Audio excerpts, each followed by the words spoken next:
Oi gente, tudo bom com vocês? Meu nome é Larissa, esse é o podcast Fim da Semana. E no episódio de hoje eu vou falar de livros que eu li. Pois é, gente, quanto tempo que eu não falo de livros por aqui. Quer dizer, eu fiz uns 2 episódios seguidos sobre livros no começo de julho, né? Mas fazia tempo que eu não dava uma atualização das minhas leituras. E olha só, eu li 5 livros nesse meio tempo. O que, assim, pode não ser muito comparado com outros booktokers, booktubers, books coisas, book criadores, mas pra mim nesse ano tem sido bastante, porque o ano passado foi um ano meio fraco de leituras, esse ano tá pior, mas eu dei um gás aí de maio pra cá, eu consegui fazer 5 leituras no espaço de 3 meses e meio, então eu acho que foi uma boa média aí. Só um livro que ele é um pouco mais clássico, por assim dizer, os outros são todos contemporâneos, de nichos diferentes, quer dizer, eu acho que um deles não é antigo demais pra ser considerado contemporâneo. Enfim, eu vou falando de cada um deles, eu falo o ano que eles foram publicados e vocês tirem suas próprias conclusões. Não vou me estender demais porque são 5 livros, não vou entrar em grandes spoilers de nenhum deles e vou tentar manter breve, né, porque tem bastante coisa pra falar, então vamos lá. Começando pelo Quarto de Giovanni, um clássico da literatura norte-americana, escrita pelo James Baldwin, publicado pela primeira vez em 1956. É um livro muito interessante, porque ele tem várias camadas. Apesar de ser um livro curto, não ser uma leitura muito difícil nem demorada, eu li pela edição da Companhia das Letras, né, que é quem publica o livro aqui no Brasil, uma tradução muito boa.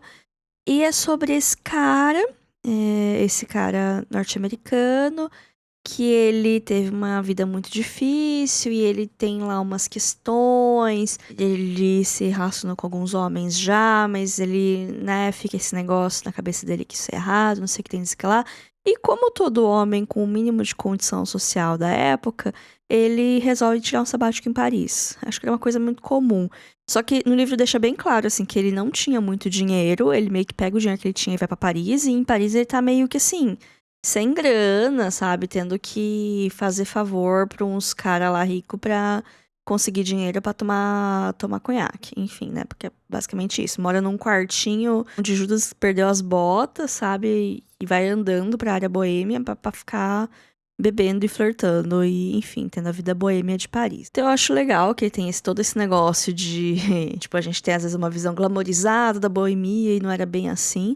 Mas eu acho muito curioso que o James Baldwin, ele é um homem negro. Ele é gay, ele já faleceu já, mas ele foi uma figura muito, muito importante para o movimento dos Panteras Negras, né? Os movimentos sociais dos anos 60. E ele sempre usou bastante a voz dele. Tem um documentário na MUBI, não sei se ainda tá, mas eu lembro que tinha uma época que tava lá o Meeting the Man, que aí tem várias entrevistas dele, é bem interessante de ver, porque ele é relativamente contemporâneo, acho que ele faleceu nos anos 80, né? Então tem gravações dele, ele foi uma figura muito importante. Mas quando ele escrevia, ele evitava, né, tem até uma entrevista dele falando, nossa, se eu fosse escrever sobre um homem que é negro e gay nos anos 50, ninguém ia querer me publicar. Porque era meio que 2 caixinhas que nessa época, até hoje, é uma caixinha complicada de se colocar. Imagina 60 anos atrás, como que não era, né? Então é um protagonista branco, mas também eu acho curioso que às vezes o livro bota esse protagonista como uma pessoa detestável. Então eu imagino quantos homens igual a ele o James Baldwin não conheceu na época que ele teve em Paris, porque, né, James Baldwin também foi uma época ter um sabático em Paris pra sofrer, pra ter um caso com alguém, se apaixonar e sofrer. E que é uma coisa que acontece com o protagonista, mas às vezes eu me pergunto se o James Baldwin, ele se colocou no protagonista ou ele se colocou no cara que o protagonista teve um romance e depois meio que largou, né? Porque tem todo esse negócio. Giovanni não é o protagonista. Giovanni é o homem que o protagonista se envolve. Eu nem lembro o nome do protagonista do livro, mas ele se envolve com o tal do Giovanni e as coisas não dão muito certo, né? E eles precisam se resolver lá, até que eventualmente as coisas tomam um rumo um pouco trágico, né?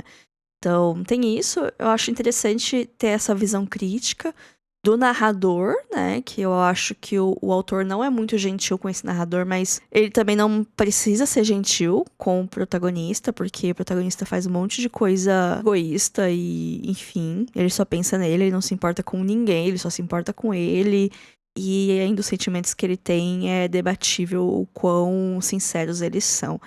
Mas enfim, é um livro excelente, um livro que, nem eu falei, ele levanta várias reflexões, várias coisas que dá pra pensar. Ele é um registro de sua época também. É um livro bem importante na literatura LGBT. Excelente, recomendo demais, assim, pra quem se interessa. É um clássico meio recente, né? De 60 anos atrás, mas ainda assim é um livro que ele é um retrato de sua época o suficiente pra ser clássico, mas ele é recente o suficiente pra gente ter materiais do autor falando tanto sobre esse livro quanto sobre outros, né? Ele escreveu muitos livros, muitos ensaios. Ele foi uma pessoa que falou muito durante a vida dele e que usou muito a voz dele a serviço das coisas que ele acreditava. Então fica a recomendação do Quarto de Giovanni, que aqui no Brasil é publicado pela Companhia das Letras. Depois eu li Pequenos Deuses, do Terry Pratchett. É um livro de 1992. Esse que eu falei que talvez fosse contemporâneo, aí pensei de melhor. Falei, não, é um livro que ele já tem 32 anos, né? Então, querendo ou não, ele não é mais contemporâneo, né? Eu acho que a gente pode chamar contemporâneo coisa de até 15 anos pra trás. Não tenho certeza das regras, né? Mas enfim, é um livro recente do Terry Pratchett. Ele faz parte do Discworld. Eu tô lendo o Discworld em ordem de publicação, que é uma péssima ideia. Não recomendo que vocês façam isso. Eu recomendo que vocês ouçam o meu episódio sobre Discworld e tomem uma atitude de acordo com o que eu falei naquele episódio, porque eu recomendo algumas portas de entrada. E Pequenos Deuses é uma porta de entrada. Eu comento nesse episódio, mas eu não tinha lido ainda. E agora eu li, e é maravilhoso, assim, eu adorei esse livro. Porque ele é uma história completamente descolado do resto do Discworld. Ele se passa no Discworld, num lugar muito específico, que em outros livros ele é apenas citado, ou os personagens passam por lá, mas nunca acontece coisa nesse lugar. Que ele é um reino, na verdade é uma cidade-estado, assim, teocrática, que vive num governo meio... Ai, como que eu posso falar? É uma teocracia, assim, sabe? Então, o governo governa as pessoas através do medo, das imposições, é quase uma ditadura religiosa. E aí tem esse deus, né, que eles acreditam, porque no Discworld tem um rolê parecido com deuses americanos, do Neil Gaiman, que veio depois, né, diga-se de passagem. Então, acho que é um conceito que os dois autores exploraram porque eles eram amigos e tal, eles já escreveram coisas juntas. Mas no Discworld, se você acreditar numa coisa, tipo, nasce o deus dessa coisa. Então, vamos supor que tem essa comunidade que vive isolada e eles só tem palmeiras na cidade deles, eles fazem tudo com a palmeira é a fonte de subsistência deles, então é claro que eles vão ter um deus das palmeiras, porque é o que eles têm, é o que eles conhecem, é o que eles, né, idolatram de certa maneira. Então tem toda essa questão de que os deuses eles aparecem de forma espontânea, de acordo com ter uma quantidade de pessoas acreditando neles, e eles precisam que as pessoas acreditem neles para eles permanecerem vivos. Ao mesmo tempo que tem alguns deuses mais primordiais, tipo, sei lá, Deus do amor, Deus da guerra, Deus da plantação, que é o mesmo Deus que ele assume várias formas, várias faces, de acordo com os povos, né? Porque para algum lugar ele vai ter uma forma, em outro lugar ele vai ter outra forma, mas é o mesmo Deus, assim, essencialmente. Então, quanto mais pessoas que seguem você, mais forte você é, mais status você tem dentro da sociedade dos deuses também. E, enfim, é importante, né, manter os fiéis felizes e acreditando em você. E daí que tem essa cidade, que é onde se passa a história. Eles cultuam um deus, eles são monoteístas, que é o grande deus Om, OM só, duas letras, minimalista, que ele tem a forma de um grande touro, né? Então tem várias estátuas desse touro pela cidade. Até que um dia, né, dentro do monastério lá, da igreja, do complexo religioso da cidade, tá um noviço, assim, um cara do mais baixo clero, assim, a pessoa que ninguém se importa. Ele tá lá cuidando do jardim, aí ele percebe que tem uma tartaruga lá. Aí a tartaruga começa a falar com ele.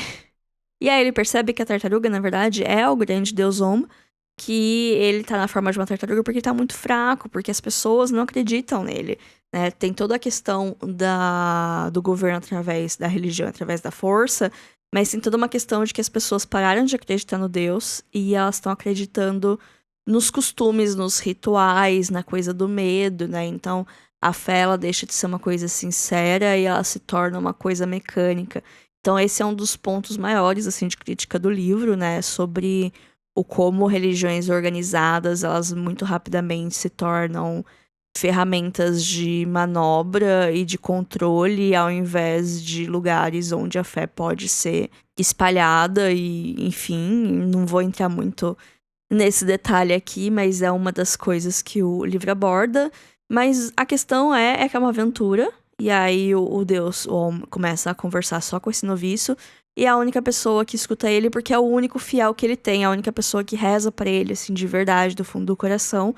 Então ele tá fraco, ele tá nessa forma de uma tartaruga pequena, cega, enfim, ele tá todo ferrado, coitado. E aí ele precisa que esse noviço, o Bruta, ele ajude ele a fazer umas coisas lá, e eles se veem numa aventura que vai viajar entre as cidades-estados, vai provocar uma guerra santa, enfim. Vai ter um monte de coisa que vai acontecer, porque é uma aventura engraçada, né? Porque o Terry Pratchett faz muito isso. Ele bota muitos comentários pertinentes, mas sem perder o bom humor. E vai tecer todas essas críticas, assim, a sistemas muito totalitários, a sistemas muito controladores, e, enfim, várias coisas aí. Adorei esse livro, adorei, fantástico. A aventura é legal, o humor é legal. Ele demora um pouco pra engrenar. Vou botar essa parte aí, porque de fato, eu acho que todos os livros do Discworld, eles demoram um pouquinho pra você se acostumar com o universo e com as regras, né? Porque você pode ler qualquer um a qualquer momento, que ele vai te dar o contexto suficiente do que tá acontecendo ali pra você entender o que tá acontecendo ali, né? Mas como esse se passa num lugar bem diferente dos outros livros que eu li, até eu que tô acostumada com o Discworld, demorei um pouco pra me situar e pra entender quem eram aquelas pessoas e como era aquela estrutura, né?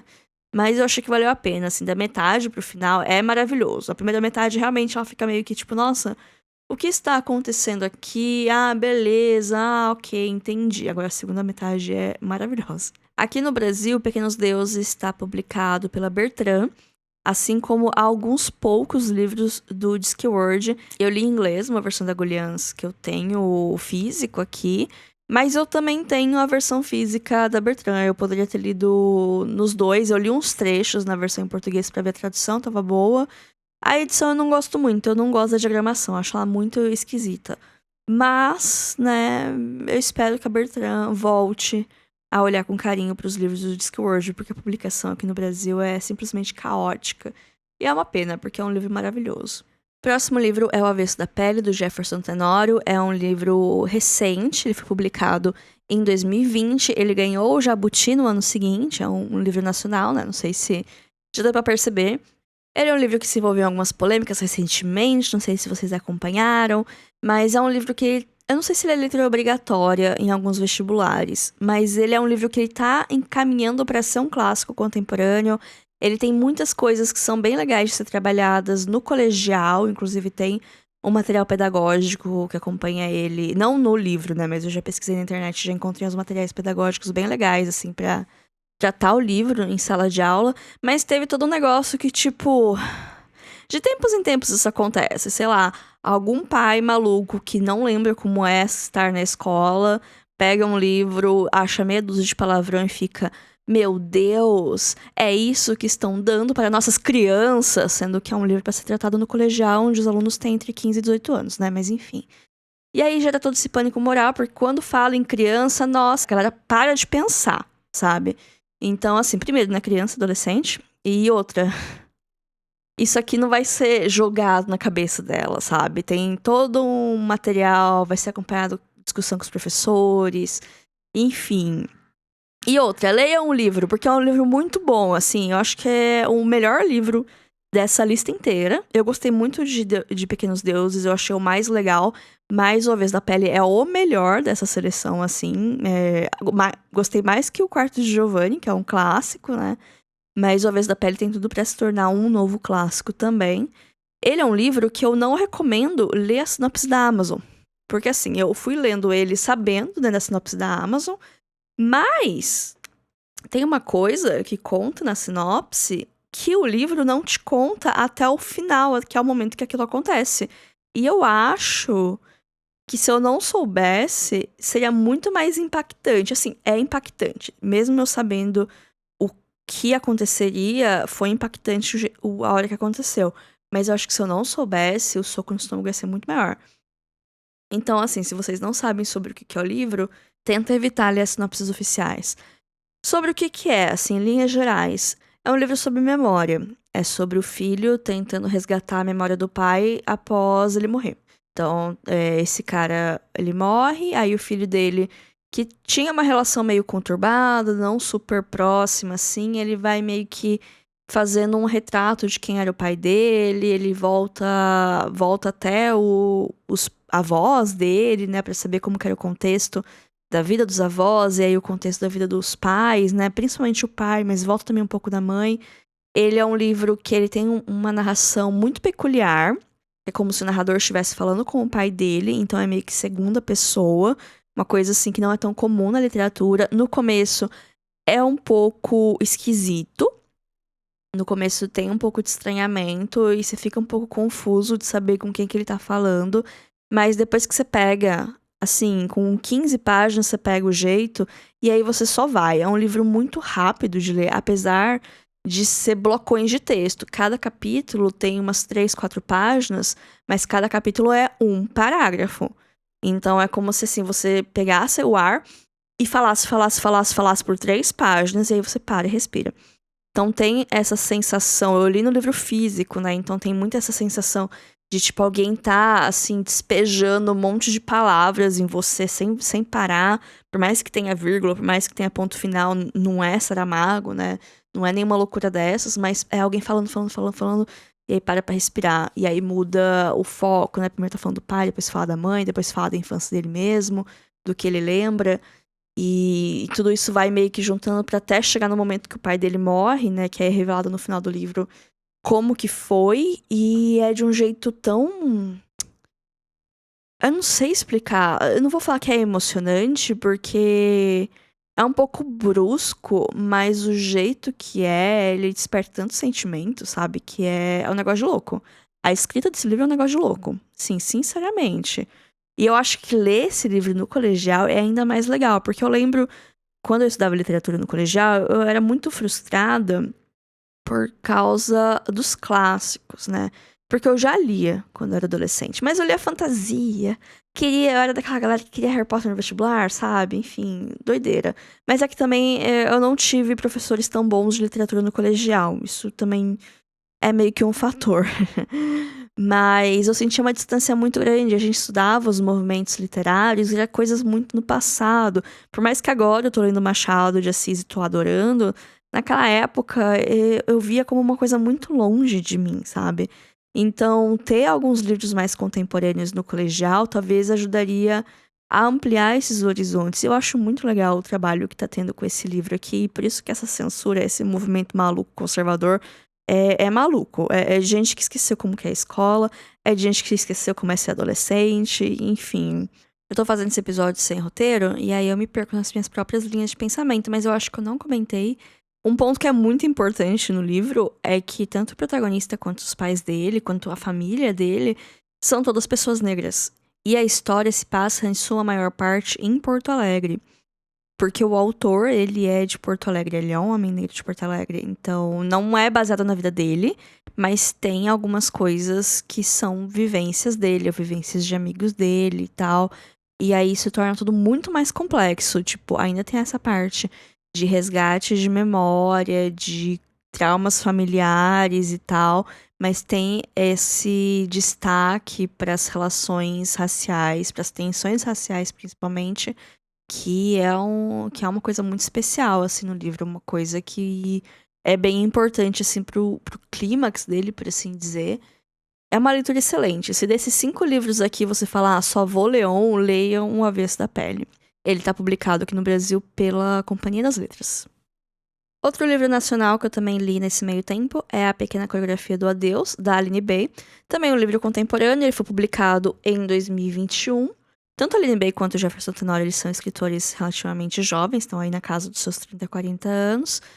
E A Pequena Coreografia do Adeus era um livro que eu tinha um pouco de preconceito. Na verdade, eu tinha um pouco de preconceito com a escrita da Aline Bay, porque eu sabia que era uma escrita mais poética, era uma coisa quase de poesia concreta. Lembra da escola? Que aquelas poesias que elas meio que vão formando imagens nos blocos de textos.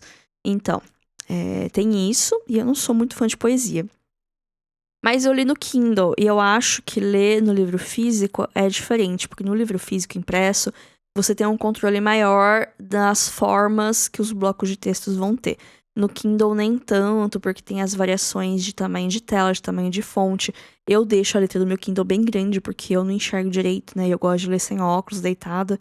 Então a letra fica bem grande, então acaba perdendo um pouco o desenho dos parágrafos, né? Se é que dá pra manter muito no Kindle.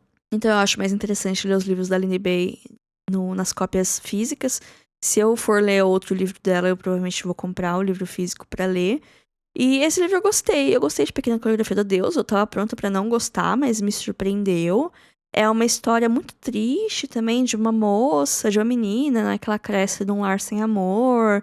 E ela passa por algumas situações de violência doméstica com a mãe dela, mas tem uma relação muito complicada entre as duas, assim, sobre o pai que abandona, a relação dela com o pai, e ela crescendo e tentando se tornar um indivíduo próprio, né? Tentar encerrar os ciclos de violência, né? Porque ela para um pouco pra pensar no que a mãe dela faz com ela, que era o que a mãe dela fazia com ela, né? Então, é sobre isso, sobre encerrar ciclos de violência, sobre encontrar uma identidade, né? Sobre seguir com a vida apesar das adversidades e tal. É bonitinho, eu gostei. Assim, ele tem duas partes bem marcadas, uma dela criança e uma dela jovem adulta. Eu acho que eu gosto mais da jovem adulta. Parece um filme indie, sabe? De slice of life. Uma coisa quase, eu vou botar aqui bem quase, Amélie Poulain. Senti uma vibe ligeiramente Amélie Poulain, assim, da segunda metade do livro. Mas é a vibe, tá, gente? Não tem nada de igual, é só a vibe mesmo. E eu gostei. Não amei o livro, ele não vai estar no meu hall de favoritos nem do ano, mas foi uma experiência bem interessante, foi uma leitura muito rápida. Apesar de ser um livro triste, um livro duro, foi uma leitura rápida. Eu li acho que em 3 vezes que eu parei pra ler ele, acho que em 5 horas, nem isso. Eu terminei de ler e foi interessante. Gostei de conhecer a autora, gosto bastante de ler coisas contemporâneas brasileiras, né, pra ver o que tá sendo falado, o que tá sendo escrito, o que tá sendo criado. Eu acho bem interessante.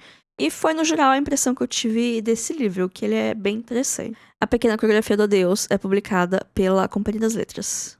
E pra fechar o episódio de hoje, o livro que eu li mais recentemente, eu terminei de ler ele semana passada, é A Sociedade Super Secreta das Bruxas Rebeldes, da Sangu Mandana. É um livro de 2022, que foi publicado no final do ano passado aqui no Brasil.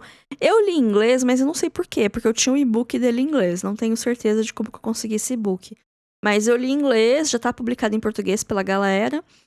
E eu achei um livro legal. Assim, de todos que eu tô falando hoje, ele é o mais fraquinho. Mas eu não tinha expectativa nenhuma dele, sabe? Eu só queria um livro leve, um cozy fantasy, sabe? Não sei se vocês são familiares ao termo. Porque eu queria uma coisa tranquila pra eu ler um capítulo antes de eu dormir e desligar, sabe? Não ficar muito tempo com o celular na cama. Eu queria ler alguma coisa que não fosse me deixar nem muito nervosa, nem muito viciada pra eu ficar querendo ler e não dormir direito, sabe? Então, encontrei esse nicho na Cozy Fantasy e fui ler esse livro. É uma fantasia, assim, que se passa no nosso mundo. A única diferença é que tem bruxas, né? A protagonista é uma bruxinha que ela mora na Inglaterra, né? Um livro que se passa todo na Inglaterra. Apesar da autora, né? Ela ter ascendência indiana e a protagonista, né? Ela bota muito da origem dela na protagonista, né? E eu achei isso legal, porque é uma coisa diferente, né? É uma coisa que talvez a gente não esteja tão acostumado assim. E essa protagonista, ela é uma bruxa, que ela mora sozinha, porque tem toda uma questão de que as bruxas não podem conviver juntas, porque senão é muita magia e o mundo vai ser destruído, etc e tal. E aí ela tá na dela, é uma pessoa muito solitária, uma pessoa que não para muito tempo num lugar, ela tá com uns 30 e poucos anos e tá completamente perdida na vida, né? Uma coisa que é fácil de se relacionar. Até que um dia ela recebe um contato, né, de um pessoal pra ajudar com umas crianças bruxas que estão nesse lugar, que é um lar adotivo que essas 3 bruxinhas estão. E aí ela vai pra lá e ela começa a educar as bruxas, apesar dela ficar meio que nessa, nossa, não sei se a gente pode, né, ficar tanto tempo juntas. Mas aí ela pega amor nas crianças e tal, e ela vê que ela pode fazer a diferença ali na vida daquelas 3. E ela acaba se envolvendo também nas outras coisas que estão acontecendo com o pessoal daquela casa, né, que é meio que uma propriedade grande, aí tem bastante gente que trabalha lá e tal, e aí ela fica amiga de todo mundo, ela encontra uma família que ela não esperava nunca encontrar na vida dela, tem até um romancezinho que acontece lá com o cara da biblioteca, o que é maravilhoso, é ótimo, porque era o que eu queria, sabe? Que nem eu falei no episódio passado, eu posso não parecer, mas eu sou uma pessoa romântica, sabe? Mas eu gosto quando o romance não é o foco, quando tem outras coisas acontecendo e de repente tem um romancezinho ali, aí eu adoro quando é assim. E é o caso desse livro, porque o foco é as crianças, né? A relação dela com as crianças, a relação dela com ela mesma. E aí acontecem umas coisas, mas assim, os conflitos nunca são conflitos de verdade. Ou quando parece que vai ser um negócio super, nossa, acabou agora. Aí vai lá e se resolve relativamente fácil, sabe? E então é isso, sabe? Não é uma coisa maravilhosa, não é a coisa mais original que eu já li. É um livro que eu acho que tem problemas de escrita também, até porque eu tô vindo de uma leva de livros muito bem escritos, assim, sabe? Todos os livros que eu falei agora, foram os últimos que eu li, todos os livros que eu falei até agora são livros que estão no topo da escrita literária, assim, sabe? Que são referências, que são estudados. Eu adoro a prosa do Avesso da Pele, sabe? E aqui é uma escrita um pouco mais... Eu não vou falar fraca, mas eu notava muita coisa, porque como eu tava lendo inglês, tem algumas palavras que eu não conheço. Eu não sou um dicionário ambulante. Eu me considero fluente em inglês, mas eu não conheço todas as palavras.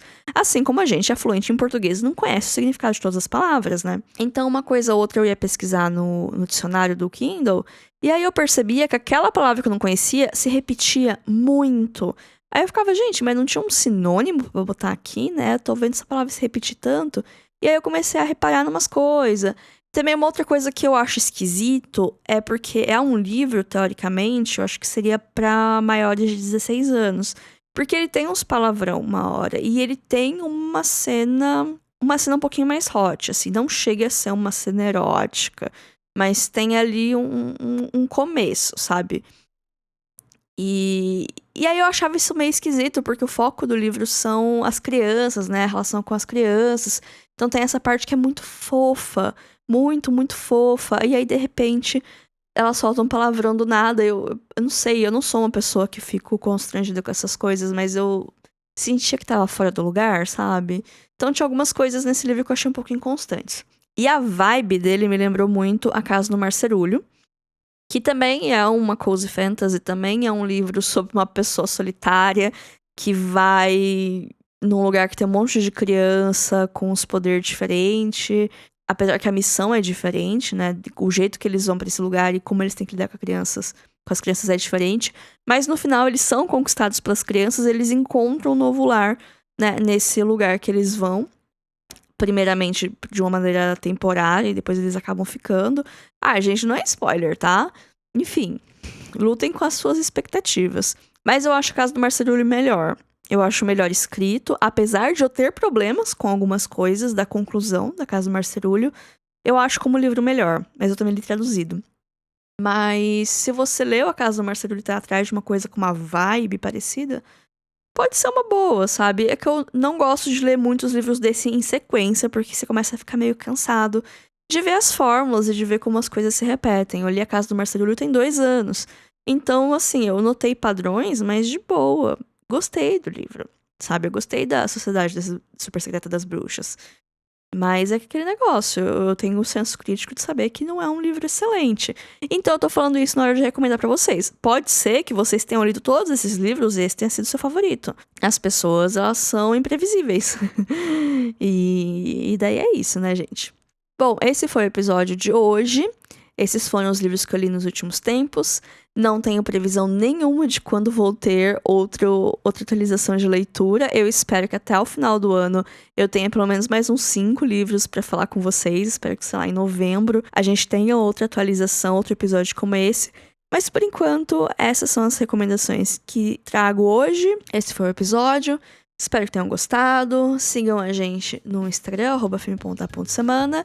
Também tem TikTok, que é o Família da Semana Tudo Junto. Mas eu sou mais ativa no Instagram mesmo. E é isso, gente. Fiquem bem. Até semana que vem. Tchau, tchau.